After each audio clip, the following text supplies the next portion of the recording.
Listening Fanfiction presents Wild by F.A. Starhawk. Based on the manga Aishul 21. Narrated for you by Sierra Feast. Chapter 1. Sena had been very young when he first came to the Shin family to work as a stable boy with his father, and he had already known a great deal about them. Because of their high status, mostly due to their breeding of racing horses, a great amount of stories were always flying around about them in town. But there were some things that only the people who worked within the house or had ties with the family knew and gossiped about, and although Sena hardly ever left the stables, he did hear things from time to time. Way back when he himself had hardly been a year old, the heir to the Shin clan had suddenly disappeared, and at just 2 years old to boot. There was speculation that a rival family or a jealous clan had kidnapped him and put him to death or even raised him as one of their own, just to further spite his parents. But the rumor that was by far the most interesting was the one told by stern-faced men, hunters employed by the Shin household, their voices so low as they exchanged words that even though they were in the stables with their horses, Sena had to strain his ears to hear them. Shin Seijuro had been raised by bears, was the gist of that rumor. Somehow, after being kidnapped, he ended up in the forest in the care of a mother bear. They'd claimed to see him from time to time, a wild figure, not very tall, but broad, with long hair and covered in dirt, watching them through the trees as they hunted. Beastly, but unmistakably human. It wasn't long before the lady of the house heard the rumors and began to order search parties to go out and look for her son. Each time they came back without him, and the hope in their eyes would fade just a little more. Being a stable boy was a rather lonesome occupation. His father was often too busy with his own tasks to speak with him, so Sena often found himself imagining what this beast of a boy would be like. Could he talk to bears? How had he survived in the wilderness for so long? Did he eat raw meat? The horses had no answers for his questions, and although over the years many search parties had formed to try and find him, they all came back unsuccessful, and by the time Sena reached his 14th year, he was fairly certain that all of his questions would remain unanswered. So even as he helped prepare the horses for another search, this time led by an up-and-coming tracker, he felt as though he could already predict the outcome.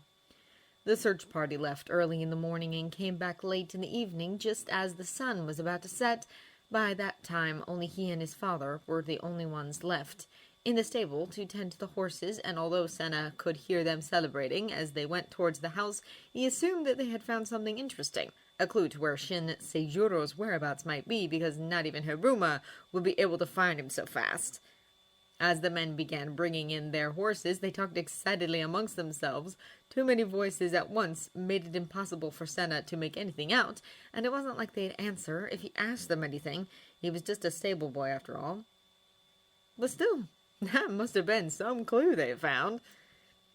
Hiruma smirked as two of his men dragged the wild boy closer to the Shin residence. It had been too hard to track him down. After gathering up the data on where the Shin boy had been spotted during which times of the year and what time of the day, it was merely a matter of setting up an ambush downwind and waiting. Shin Seijuro may have been raised by bears, but a good solid hit to the back of the head had rendered him harmless. He proudly entered the house without bothering to knock and made his way to the drawing room, grinning widely at the middle-aged woman who'd been doing embroidery until he came into sight. "Ma'am, I've brought home your son," he stated, and the embroidery dropped from her limp fingers. "You're sure?" She stood up, hands beginning to shake. "Go see for yourself, he's right outside." She ran past him, and he followed behind her at a slower pace, grin widening as she approached her long-lost son, running her hands along his face and through his hair. "He's just like his father when he was younger," she said, choking on a sob before taking a deep breath to pull herself together. "Take him aside. I wish to have him properly groomed for when his father comes home in the morning." Hiruma frowned and motioned at his men to stay where they were. "I wouldn't advise that, ma'am. The shark waking up in a different location may cause him to turn violent. We should keep him outside." "I'm his mother. I know what's best for him, and I'm sure that deep down he'll remember me."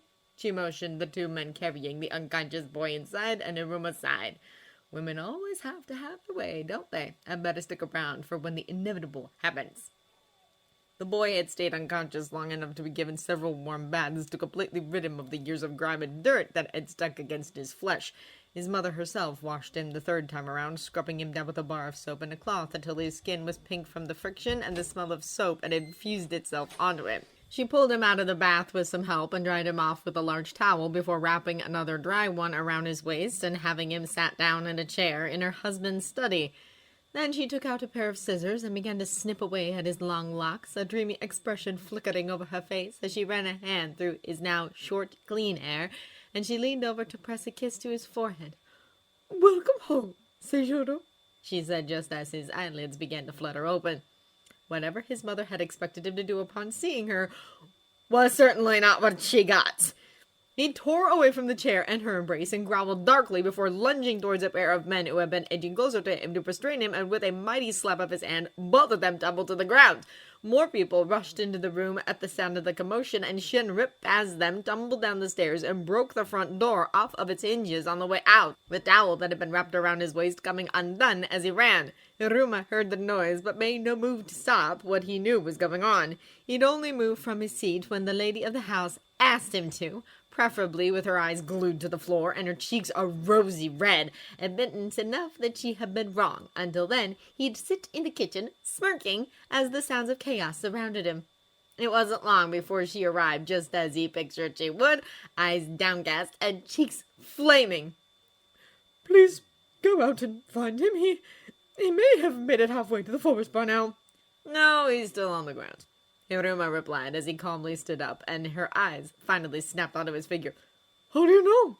"To get to the forest, he would need to go through the town, and I highly doubt that having a naked boy running through the marketplace wouldn't cause an audible commotion."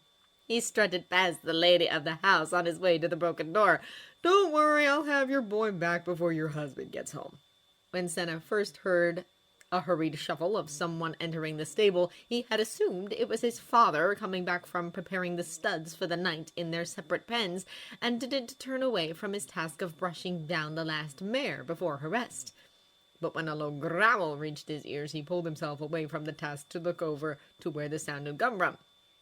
He cautiously moved over to the empty pen near the entrance, thinking that maybe a hunter's dog had somehow strayed from its master's side, and his eyes widened when he discovered that wasn't the case at all.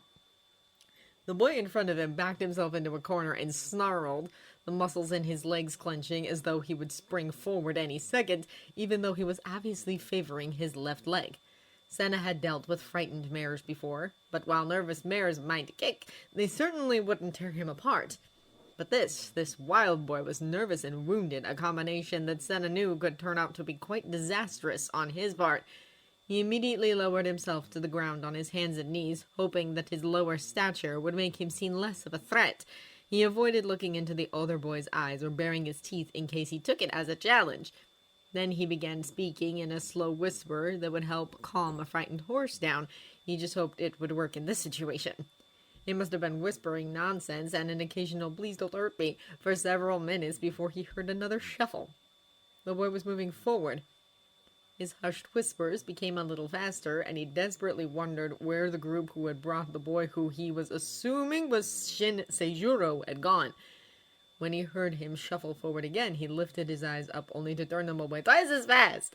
Back when the older boy had been shrouded in shadow, he hadn't noticed that he wasn't dressed. This was terrifying and embarrassing at the same time. Maybe he should have curled up into a ball and kept his mouth shut. He couldn't help but flinch when a hand was pressed against his face, and his reverent whispers stopped. The hand resting on his face smelt strongly of soap, and he resisted the urge to breathe the foreign scent deeply, even as the hand trailed over his nose in a curious fashion. Sena looked up from under his eyelashes to see that Shin was running his opposite hand over his own nose, comparing them. Then the hand on Sena's face moved over his cheek to his ear, then along his jawbone, then to his lips. All the while, Shin's other hand copied the movement on his own face. Shin's hand drew away from his face, and feeling slightly braver, Sena looked up into his eyes. They were intelligent, calculating eyes that Sena really wouldn't have expected on a boy who had been raised in the wild. It made him nervous. Shin's hand had begun to trail along his arm, lightly moving across his hand to the tips of his fingers, eyes sparkling with curiosity.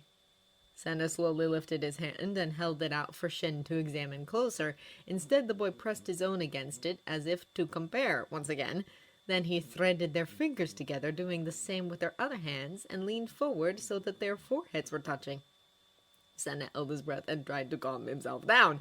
His heart felt like it was beating a mile a minute, and although Shin seemed to be content with whatever this was, who knew if he'd be like this for long?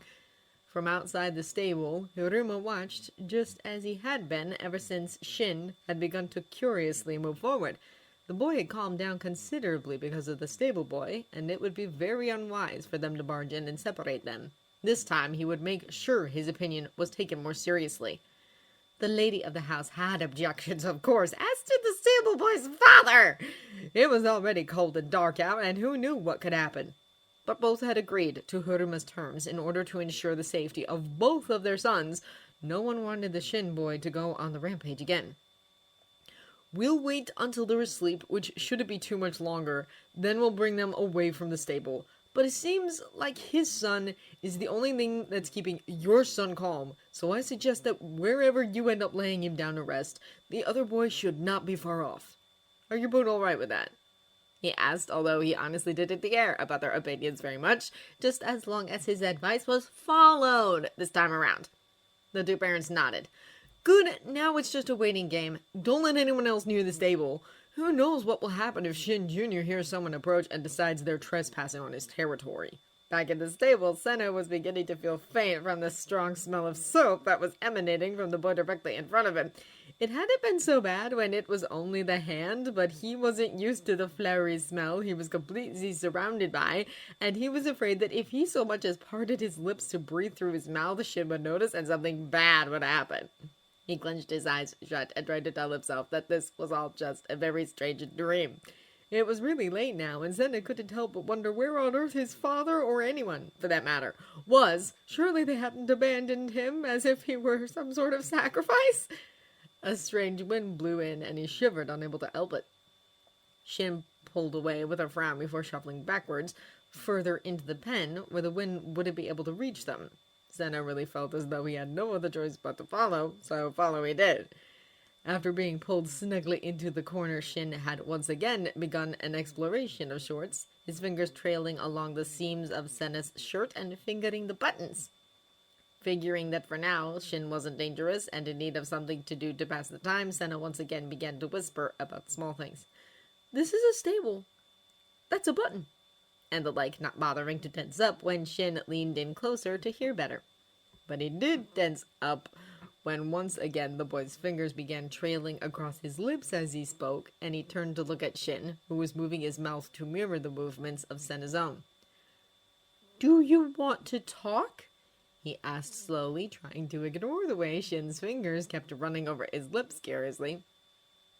"You need to do more than just move your lips for that." And despite his better judgment, he gently pulled Shin's hand away from his mouth and held it to his throat so that he could feel the vibration of his vocal cords. "Do you feel that?" he asked again, and Shin's hand pressed a little closer, making it slightly harder to breathe. Shin lifted his own hand to his throat and waited for something. Sena assumed it was for him to speak again. "My name is Sena. Can you say that? Sena. Se-na." With the hand not gripping Shin's at his throat, he pointed to himself. "Sena!" Shin's voice was rough, as he first began to try and mimic Sena's words without much luck, but he became more frustrated with every failed attempt. No need to get mad. I'm sure that you'll get it sooner or later. Besides, your parents are going to make sure that you're well educated. You'll be talking up a storm in just a couple months. I'm sure that'll happen." He wasn't sure how long he'd babbled on for when his eyes began to feel heavy, and he was dimly aware that Jin's hand had moved away from his throat to intertwine with his own once again. Then there was darkness. When Shin awoke, it was to the sounds of a scuffle, followed by the shattering of glass. He quickly sat up and looked around. "This isn't my room." There was another smash, followed by a muffled yell. "When I told you to keep the two of them close, I meant in the same room!" There was a thunder of footsteps coming closer, and the bedroom door swung open. "Get out of bed and come with me, kid. We need you to do something for us." Hiruma ordered before swiftly turning around, leaving Sena little choice but to leap out of bed and run after him. By the time they reached the stable for the mares, a small crowd had already gathered on front of it, but upon seeing Hiruma, they parted to create a path, their eyes slowly moving from the blonde to the brunette behind him. The lord and lady of the house were the closest to the stable, but neither had dared to enter, for good reason, too. The almost inhuman enraged snarls that were coming from the inside would be enough to ward off the bravest of men. Thankfully, it was late enough in the morning that all the mares had been let out to go graze on the family's pastures, otherwise Shin would have had a very good chance at being kicked by a frightened horse. Hiruma turned and gave him an almost apologetic look. He's angry because he was separated from you, or at least that's the theory. So get in there and calm him down before his sprained ankle from yesterday gets worse. Go in there? Are you serious? I'm sorry to say so, but yes. Now hurry it up. He maneuvered himself behind Sena and began pushing him inside. Just do whatever it was you did last night and you should be fine. Sena stumbled inside and immediately the angry sounds stopped. He slowly looked up to see Shin standing in front of him in a pair of blue nightclothes, looking almost relieved for some reason. Good morning, Sena greeted, although he was certain that Shin wouldn't understand. Listen, we've got to go back outside. He began slowly as he reached for the other boy's hand, and Shin eagerly intertwined their fingers. Do you understand? We need to go. Sena motioned with his other hand at the doors to the stable and began his attempt to lead the other boy out. Instead of following, Shin pulled him closer and glared at the people beyond the door, growling lowly in his throat. When he spoke again, his voice had begun to shake. He really wasn't fond of the growling. Don't be that way. Don't you want to come out here and meet your mom and dad? They're humans too, just like you and me. They won't hurt you. He tried to make himself sound as reassuring as he could, but once again, when he tried to lead Shin out of the stable, the boy kept it back. Shin's eyebrows furrowed together as he tried to say the name. Sena quirked his lips up in a smile, still wary about baring his teeth in case the other boy took it as a threat. Sena! That's my name! Remember? Sen. While Shin was busy trying to pronounce the name, Sena had begun leading him outside without the other boy realizing it until they had stepped outside the entrance. Immediately, Shin hunched over and held Sena close as if to protect him. Calm him down and give the two a bit of space, Hiruma ordered, and everyone obeyed. Don't worry. No one will hurt either of us. It's all going to be all right. Sena was whispering again as slowly and calmly as he could. These people are going to take good care of you. Your parents wouldn't let them do you any harm. You'll be fine without me, he assured as he tried to free himself from Shin's embrace, but Shin's arms just wrapped tighter around him. Oh dear, I won't leave if you don't want me to, but you really need to loosen up that grip, or else I'm afraid you might crush me. He tried to take a deep breath without avail. Thankfully, Shin seemed to notice and loosened his hold, although he still didn't let him go. I think he's calmed down now, he said, his voice still a little softer than the tone he would normally speak in, but he was still heard due to everyone else's silence. All right, we need you to try and lead him inside the house. After that, we'll take care of as much of this as we can. A task easier said than done. But whenever Sena slowly inched forward, Shin would follow to close the gap that had been created between them. Although Sena could just tell that he was still shooting untrusting glares around at everyone.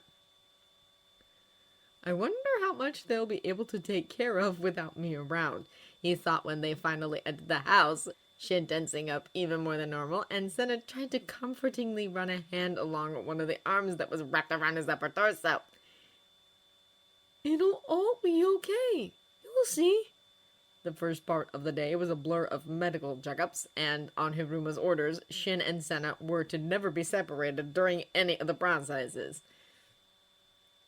When it finally came time for them to eat a very late lunch, Sena led Shin into the kitchen and tried to get him to sit down in the chair by standing him in front of it and pressing down on his shoulders in the hopes that the pressure would make his knees bend so that he could sit.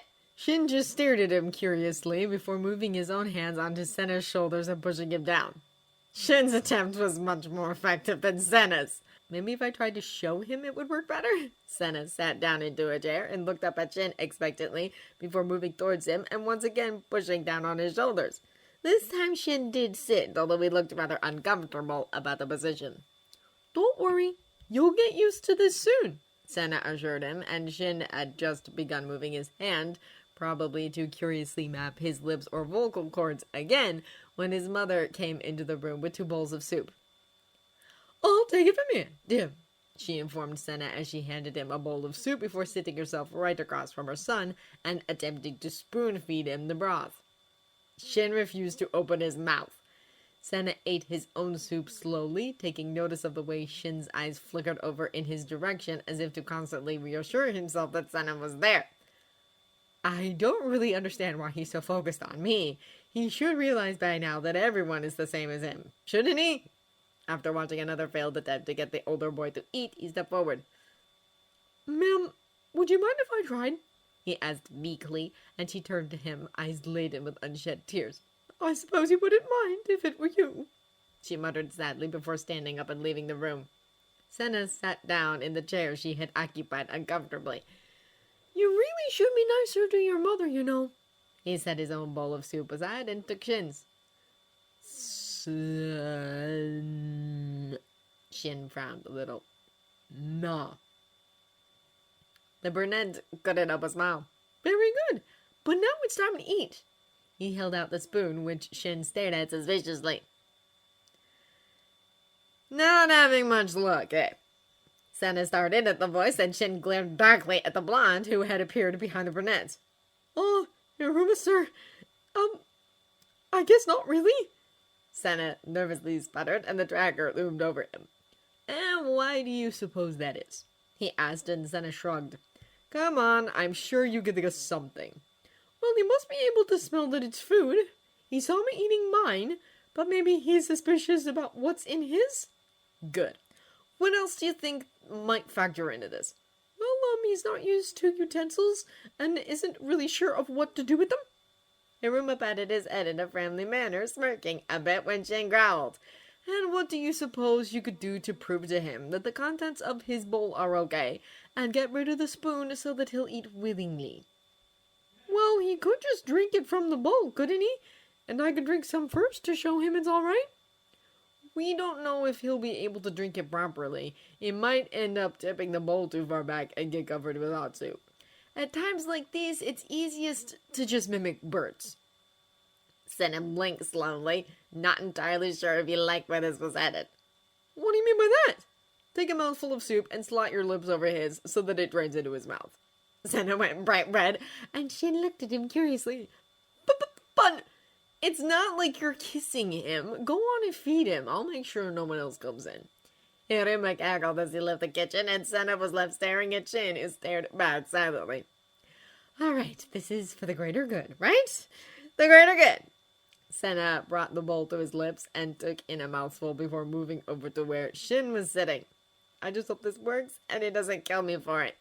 Sena clenched his eyes shut and leaned over Shin, one hand cradling his jawbone and pushing in at the hinges slightly in the hopes that Shin would get the message and open his mouth. The older boy did so, and with a sigh, Sena held his lips against Shin's, allowing his to open and transfer the soup into Shin's mouth. When it was over, Sena stood back, flushing darkly, even though he knew it hadn't really technically been a kiss. "I just want you to know that I'm not doing that for you again. You have to eat it from the spoon next time," he ordered, but Shin just sat there, looking at his lips in contemplation and ignoring the spoon that Sena was holding out to him. "Why must you make me do things the hard way?" the brunette sighed before taking another mouthful of broth.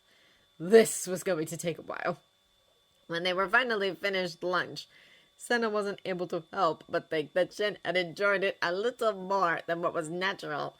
They were led into the drawing room, and Sena smiled in relief when he saw that his father was there. "Dad!" He surged forward and wrapped his arms around his father's waist. "Are you here to take me home?" Yes, his father replied in an uncertain tone as Shin began to angrily stare at him. "But I'm afraid that afterwards you'll be coming right back here." "But why? I thought I would only stay here until he calmed down." Sena slowly unwrapped his arms and took a step back, only to find himself on the receiving end of an embrace. Shin's arms coming around him and tucking Sena's head under his chin as he stared at the other people in the room challengingly. The lady of the house sighed. His strange attachment to you is why we need you to come back right after you've packed up your things. From now on, you are no longer a stable boy, but are to be Seijuro's constant companion until he becomes used to everything, and you are the only one who can calm him down. Until then, you'll be living here with us. I'll still be able to visit my mom and dad, though, right? He asked, and Seijuro's father nodded. Of course, we wouldn't dream of completely isolating you from your parents. We just need you to keep Seijuro calm until he realizes that he's safe here.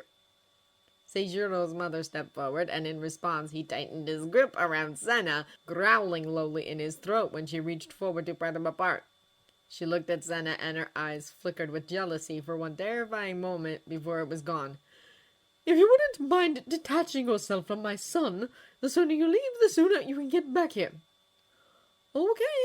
Sena gripped at Shin's arms and gently pushed them away and turned around, biting his lip when he saw that several men had gathered behind Shin, probably to restrain him in case he tried anything once Sena left. Listen, Shin, I'll be right back, okay? He brought up a hand and trailed it along Shin's cheeks, smiling a little when the older boy nuzzled against him. At least he had stayed calm so far. I just need to go get a couple of things with my dad, and then I'll come right back. So you've got to be good while I'm gone. He slowly retracted his hand and stepped back, Shin moving to follow him, but he was held back by two pairs of hands gripping him, one pair on each of his arms. You'll be all right, Shin.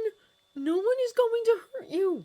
He took another step back, and Shin stared at him, eyes dawning with a comprehension Sena wouldn't have thought he was capable of. Go quickly before he realizes what's going on, the lady of the house ordered, but it was already too late. Shin had begun to thrash around, snarling and eyes going wild. Sena! Sena! He chanted as Sena ran from the room, intent on coming back as quickly as possible. With a sigh, Hiruma ordered one of his men to knock the boy out, ignoring the enraged sound his mother made as he became limp. Just what do you think you're doing? She hissed, and her husband laid his hands upon her shoulders, trying to calm her down. Dear, don't you think that Hiruma's been making the right choices so far? I think we should just go along with what he wants. But why did he have to knock him out? Couldn't he just keep him restrained? Hiruma sighed and ran at Andrew's hair. I don't know about you, but I find it more humane to have a free spirit knocked out as opposed to restrained. This way, when Sena comes back, we don't have to worry about your son trying to tackle him to the ground or steal him away. The longer the stable boy is away, the more possessive Seijuro will get of him, and then you'll never be able to separate them. By knocking him out, when he wakes up, it won't seem like Sena's been gone as long. The mother, instead of commenting on his plan, instead asked, The boy's name is Sena? And Hiruma snorted, wondering what kind of employer didn't know the name of their employees. Yeah, why? Seijuro, he was talking. His first word was Sena. Her eyes flashed with jealousy again, and this time the expression stayed longer before she was able to calm herself down. Follow me, I'll show you to his room. Although Sena had packed his things as quickly as possible, saying goodbye to his mother was taking far too long than necessary. Mom, I'm a 15-minute walk up the road. I'm sure they'll let you in whenever you want to visit me. But it will be so strange cooking only for two. Are you sure you have to go? She held him tightly against her, even tighter than Shin held him, and he struggled for breath for a moment before answering. Mom, he really needs me to keep him calm. I can't just leave him alone without anyone to trust. His mother looked down at him earnestly. You're such a sweet boy, Sena. No wonder he trusts you so much. He must be able to tell what a wonderful boy you are, even if he grew up in the wild. She pressed a kiss against his forehead. Maybe once he's settled down a bit, you could bring him over for a visit. I'll see what I can do, Mom, but I don't think his parents will want him to stray far from the house. He gave her a quick peck on the cheek. I'll come back to visit soon, I promise. He exited his home and walked back to the Shin residence, his father staying silent beside him until they reached the property, and he excused himself, needing to get back to work. I'll see you tomorrow, then, Sena called back as he began walking up the stone path towards the house, pausing at the front door and wondering if he should knock, since technically he lived here now as well. He decided to knock, just to play it safe, and the lady who answered the door quickly recognized him and began leading Sena up the stairs and past many doors until they stopped at the very last one. The Lord and Lady of the house wish for their son to be far away from any noise that might startle him, so the 3 rooms closest to you are currently unoccupied. Once he begins to adjust to his surroundings, we'll have you moved to the room directly beside him, but for now you'll be sharing," she explained, and she slowly rested her hand on the doorknob, hesitating for a moment on whether or not it's safe to open the door before she pushed it open, sighing in relief when she saw the figure sleeping on one of the 2 beds in the room. "Dinner is at 7 o'clock sharp. There's a clock on the nightstand with a chime, so it will be easy for you to know when the time is drawing near. If you feel like resting up instead, just don't bother coming down, and we'll make sure that you have a good breakfast ready for you in the morning." She gently ushered Sena inside and closed the door behind him. The brunette moved forward to check on Shin curiously. Did he really fall asleep, or did someone knock him out? He had been expecting to come into the house and find it sounding much like the stable at that morning. It was a bit less frightening to enter a room when the other occupant wasn't up to make angry, inhuman noises. With a small smile, he ran a hand through Shin's hair and tucked a stray lock behind his ear. It wasn't too bad when he was sleeping peacefully, almost like a completely normal human. Sena pulled himself away and began unpacking his things and putting them away in the wooden dresser that was located between the 2 beds. Inside there were already a multitude of clothes meant for Shin, and Sena trailed his fingers along the soft fabric before a thought struck him. If he can't dress himself because he doesn't know how, does that mean I'm going to have to dress him? His thought was interrupted by a knock on the door, and he quickly turned around and answered it. It was the same girl as before. "Sorry to disturb you, but the lady of the house just informed me that if you're going to be joining them for supper tonight, she wants you to have a bath, so if you wouldn't mind following me." Sena followed after her obediently and entered the bathroom where the tub was already full of lightly steaming water. "If you don't mind changing out of your clothes now so that I can take them to get washed and fetch you a proper pair of pajamas, it'll be much appreciated." She turned around. "I won't look or anything." Sena blushed, but did as she asked, and when she left, shutting the door behind her, he allowed himself to sink into the bath with a sigh. He'd only ever bathed in cold water in a cramped tub, but he could fully stretch out his legs in this one. He could get used to this. He closed his eyes and wondered what it would be like to fall asleep surrounded in such heavenly warmth. Not that he could find out. He needed to make this quick in case Shin woke up soon. He dunked himself under the water and furiously began scrubbing at himself with a bar of soap that had been resting on the ledge of the tub before dunking himself under the water again. When he removed himself from the tub, he dried himself off and looked at the pajamas folded neatly by the door. He hadn't even heard it open again. He slipped the soft material on and padded out of the bathroom towards his shared bedroom, where he began to strip out of his pajamas, figuring that he'd need actual clothes for when he went down to eat. I wonder if Shin will wake up at time for dinner, but even if he does, it's not like I can feed him in front of everyone.